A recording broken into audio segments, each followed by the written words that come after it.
Hello, University 101 students. I hope you had a great spring break and that your week back is off to a good start. As you know, we do not have class this week as I was supposed to leave for a conference in Tampa, Florida tomorrow, but that's no longer the case. Unfortunately, I broke my foot on Friday, March 6th. I don't know if the camera will catch this, but see, I'm in a splint or a cast. I go to the doctor later today, actually, today being Monday. Go to find out the results of my MRI to see how long the recovery process is going to take, whether or not I need surgery, and all that good stuff. So I'll find out when the earliest will be that I'll be able to put weight on my foot. But regardless of all that, you need to stop jumping up and down with joy, as I know that you probably are right this second, because you're probably assuming that this means you won't have to come to class anymore. But you would be wrong. I will probably most certainly be back with you on April 1st, as was indicated before spring break. So class will go forward as planned, even if I have to come in on crutches. So I will be back. But remember, next week is assessment day. This coming Wednesday, I was supposed to be at the conference, so we won't have class either. So you will be out of class for this coming Wednesday and the next Wednesday, but I'll still see you April 1st. So don't get too excited. So do please pray for my foot, that it won't have to have surgery and that it will recover swiftly and heal correctly, if you wouldn't mind. And please send me any prayer requests that you might have for yourself or your family or any needs that you might have, and I will certainly pray for those, as you know I will. Okay, on to the Week 9 PowerPoint and your Week 9 homework. The Week 9 PowerPoint has all kinds of nuggets of wisdom about our attitudes about money and our approach to money and what we do with it and our stewardship of money. So please make sure that you review that at some point, even if it's for the final exam, because I do need to remind you that the course creator is the one that will make the final exam, and the final exam is based on all of your PowerPoint presentations, not mine, but all of the ones that came with the course throughout the semester. So do make sure you review that, but not just for the final exam. I confess there is some good stuff in there about money this week. So if you're having any money problems at all or thinking about planning for the future, do look at that Week 9 PowerPoint for those things. But one thing I want to make sure that you note off the Week 9 PowerPoint is about the Student Advocate Office. That's the one service that's introduced for Week 9. Make sure that you note the services that the Student Advocate Office provides, because I'm sure at some point it would benefit you to use the services of that office. And that's simply because they basically act as a liaison between you and any other offices on campus, or even between you and your roommate, or an issue that you're having with another person or a professor, something like that. The Student Advocate Office basically advocates for you and your needs. So if you're having a problem with the financial aid office or the student accounts office or your roommate or whatever, they can assist you. So make good use of that office if you have those kind of needs. They even offer a 45-minute class that can help you find scholarship money. So if you're at all interested in trying to find scholarship money, if you think that you would fit the requirements of a particular scholarship, that office can help you out as well. So please take a look at that.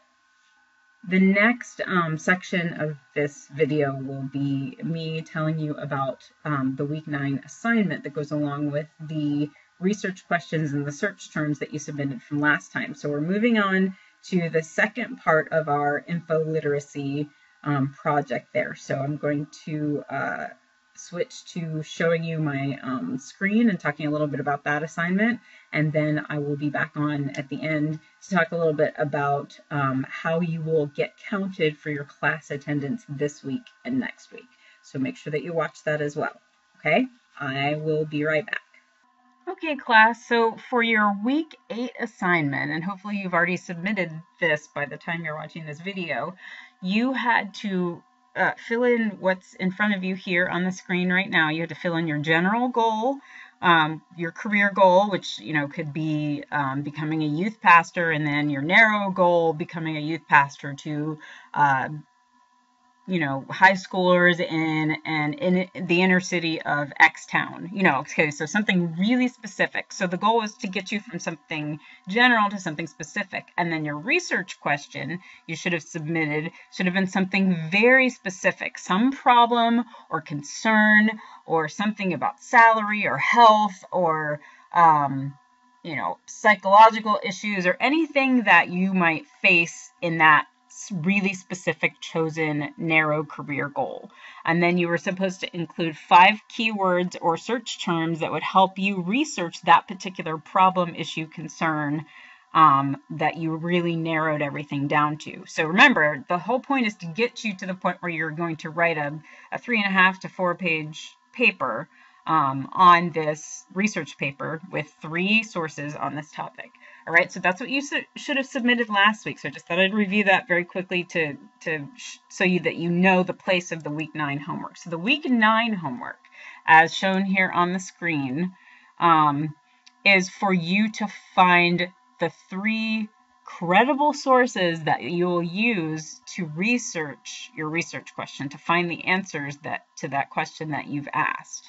Okay, so step 1, you're supposed to complete the information literacy modules 3, 4, and 5 that will teach you how to search for quality sources that will help you write a paper about your research question. Now, if you feel like you are already capable of correctly evaluating the resources that you find and finding ones that build the credibility needed for your research to answer your research question, then you don't have to do those modules. That's fine.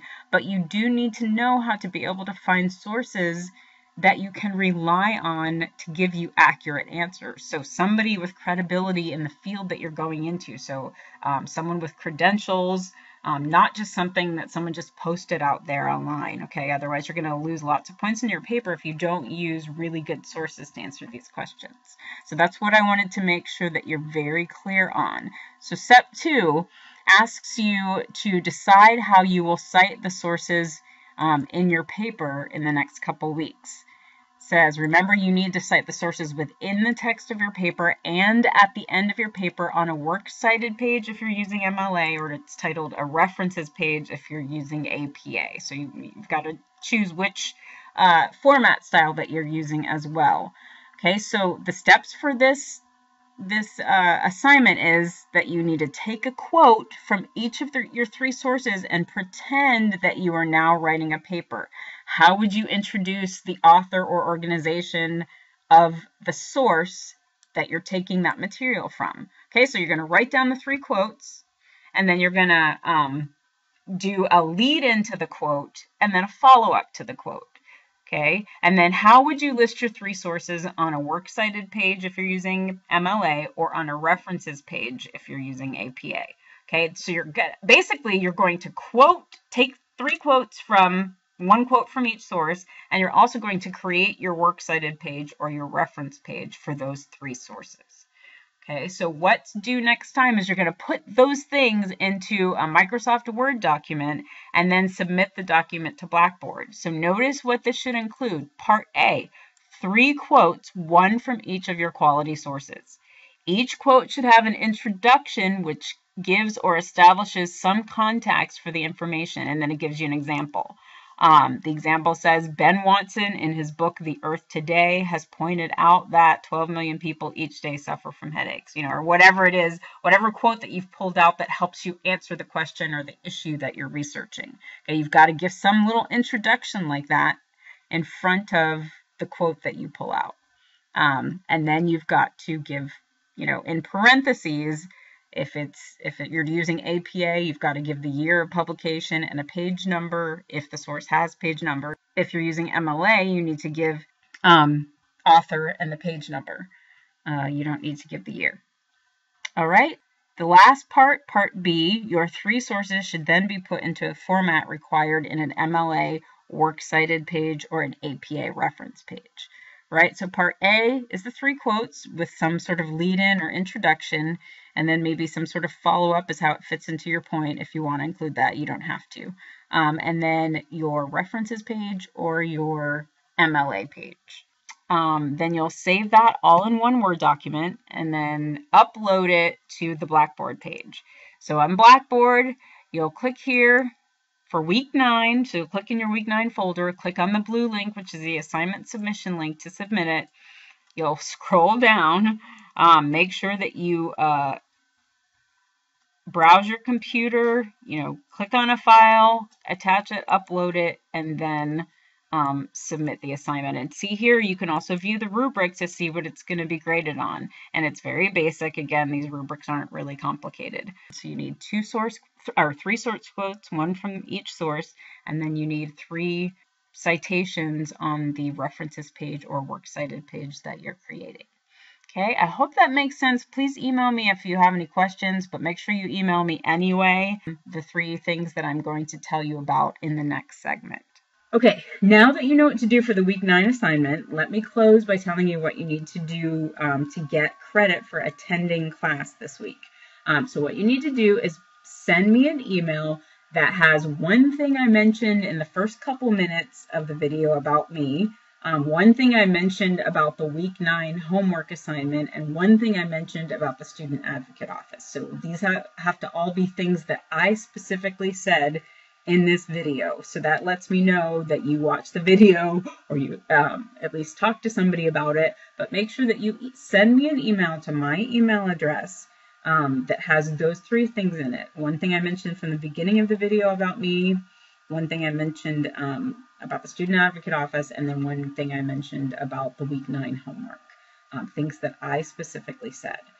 Send me that email, and that counts for 150 attendance points, okay? So you need to really, please make sure that you complete this so that you can get credit for attending, because you don't want to lose 150 points. 100 points is a letter grade in this class. So losing 150 would mean, again, losing a letter grade and a half right off of whatever your score is already.